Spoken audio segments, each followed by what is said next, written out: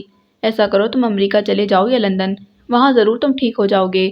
اروبا شاید اصل بات کہیں کہہ پا رہی تھی جب یہ الجھ رہی تھی، اور وہ سمجھ کر جتا کر بولا، سنو، میں ہر تیسرے مہینے لندن تفریح کے لیے نہیں جاتا، تفریح کے لیے تو میں شادی کے بعد جاؤں گا۔ شادی؟ ہاں، وہ تمہاری ماما آئی تھیں تمہارے پرپوزل کو لے کر۔ اروبا جیسے سٹپٹائی تھی۔ اچھا، وہ قصدن انجان بن گیا؟ ہاں، اروبا نے ابھی اس قدر کہا کہ وہ فوراً بول پڑا، پھر کیا سوچا تم نے؟ میں کیسے سوچ سکتی ہوں، یعنی اپنی شادی کے بارے میں؟ یہ تو ممی ڈیڈی کا کام ہے۔ وہ دامن بچا گئی۔ بے شک ان کا کام ہے، لیکن تمہاری بھی تو کوئی مرضی ہوگی۔ تو مجھے یہ بتاؤ کہ تم کیا چاہتی ہو؟ وہ صاف بات کر کے صاف جواب سننا چاہتا تھا۔ میں تمہیں چاہتی ہوں شیری، لیکن ممی ڈیڈی کو بھی ناراض نہیں کر سکتی۔ اروبا صاف گوئی سے کہہ کر رو پڑی تھی۔ کچھ دیر اس کے آنسوؤں کو محسوس کرتا رہا، پھر آہستہ سے ریسیور رکھا اور ادھر ریموٹ کا بٹن دبایا تو ایک دم ٹی وی کی آواز بہت تیز ہو کر کانوں کے پردے پھاڑنے لگی۔ اعظام کے جانے کے کچھ ہی دیر بعد امی نے سلیمان کی شادی پر رضامندی کا اظہار کیا، اور اسی بات پر رابعہ تلملا رہی تھی۔ اعظام کون ہوتے ہیں ہمارے گھریلو معاملات میں دخل دینے والے، اور ان تک یہ بات پہنچائی کس نے؟ جو وہ امی کو قائل کرنے آ گئے۔ پہلے جا کر اپنی ماں کو تو قائل کریں جو اسما کی وجہ سے ان کی شادی نہیں ہونے دے رہی، اور امی کو دیکھو کیسے ان کی بات مان لی۔ بہت چہیتے ہیں نا وہ، ہم سے زیادہ، یعنی اپنی اولاد سے بڑھ کر۔ امی انہیں اہمیت دے رہی ہیں۔ میں دیکھتی ہوں کیسے سلیمان بھیا کی شادی ہوتی ہے۔ او نو، تم ان کی ضد میں بھیا کی شادی کو کیوں چیلنج کر رہی ہو؟ وہ جو تہیا کیے بیٹھی تھی کہ کچھ بھی نہیں بولے گی، لب کھول بیٹھی۔ نہیں، آخر وہ ہوتے کون ہیں؟ کوئی بھی ہوں، میں انہیں بلا کر آئی تھی اور ہمیں ان کا ممنوع ہونا چاہیے۔ ان کی وجہ سے یہ مسئلہ حل ہو گیا، ورنہ بھیا مجھ سے کہہ چکے تھے کہ وہ کل اس گھر سے ہمیشہ کے لیے چلے جائیں گے۔ اس نے رابعہ کے غصے پر بند ماننے کی کوشش کی۔ الزام اپنے سر لے لیا تھا۔ بھیا کی دھمکی سے تم مرعوب ہو گئی، میں نہیں ہو سکتی، اور وہ کون سا شادی کے بعد ہمارے ساتھ رہیں گے؟ جو شخص ابھی خیال نہیں کر رہا وہ بعد میں پتہ نہیں کیا گل کھلائے گا۔ تم بڑی اماں، خبردار جو ان کی وکالت کی تو۔ رابعہ کا غصہ بجائے کم ہونے کے مزید تیز ہو گیا۔ تم آخر اتنا تلملا کیوں رہی ہو؟ بھیا تم سے بڑے ہیں اور اچھا ہے پہلے ان کی شادی ہو جائے۔ ہرگز نہیں، یہ میں ہونے نہیں دوں گی، رابعہ نے تنک کر کہا، یوں جیسے اس کی مرضی کے بغیر یہاں کچھ نہیں ہو سکتا۔ جو تمہارا دل چاہے کرو، مجھے کیا؟ وہ بات ختم کر کے وہاں سے اٹھ گئی تھی۔ اگلے دن آفس میں اس کا ذہن بہت منتشر رہا۔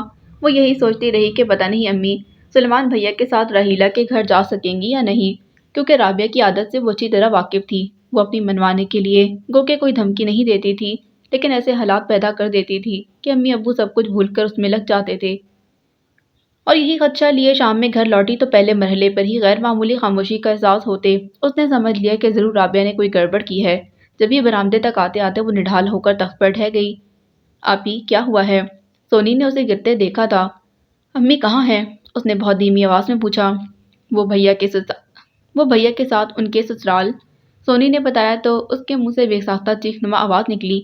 کیا بھیا کے سسرال؟ جی۔ یا اللہ تیرا شکر ہے۔ اس نے سینے پر ہاتھ رکھ کر سانس کھینچی، پھر سونی کا ہاتھ پکڑ کر اپنے پاس بٹھا کر پوچھنے لگی، اور رابعہ کہاں ہے؟ وہ بھی ساتھ گئی ہیں؟ ہائے، وہ اس بار اچھل پڑی۔ رابعہ ساتھ گئی ہے؟ اللہ خیر کرے، وہ کیسے چلی گئی؟ کل تک تو اتنی مخالفت کر رہی تھی۔ صبح بھی بہت ہنگامہ کیا باجی نے، سونی سادگی سے بتانے لگی۔ آپ کے جانے کے بعد بہت دیر تک امی سے لڑتی رہی، اور آپی اعظام بھیا نے کیا کیا ہے جو باجی انہیں برا بھلا کہہ رہی تھی؟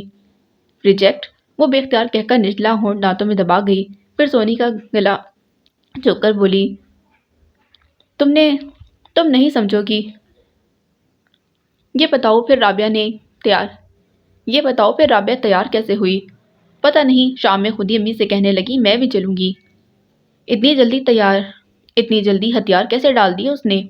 وہ سوچنے لگی تھی۔ امی آ گئیں، ان کے پیچھے رابعہ اور سلیمان بھی تھے۔ السلام علیکم۔ امی کیا رہا؟ اس نے بے صبری سے پوچھا تو امی سے پہلے رابعہ بول پڑی، ہماری بھائی کی پسند بھی بس۔ اس نے گھبرا کر سلیمان کو دیکھا تو انہوں نے ہونٹوں پر انگلی رکھ کر خاموش رہنے کا اشارہ کر دیا۔